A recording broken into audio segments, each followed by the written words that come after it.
Hello there. So you want to know how you can simply go ahead and sign up or create an account on Affirm from your mobile device. This is going to be the only video that you'll ever need to watch on the internet. So with that being said, let's just get straight into the video.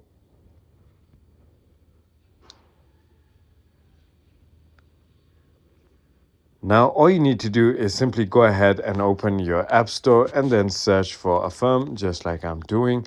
Now, once you've done that, click on this application, download and install this onto your device, and now simply tap on Open.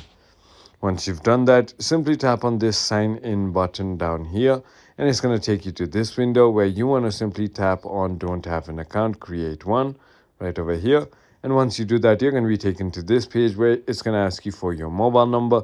Go ahead and enter your mobile number, click on continue. It's going to ask you to verify your mobile number, and it's also going to go ahead and send you a OTP or a verification code on your phone. So enter that back in this application and create a new password, and your account will be ready. I hope this video was helpful to you. If it was, hit that like button, and I'll see you on the next one.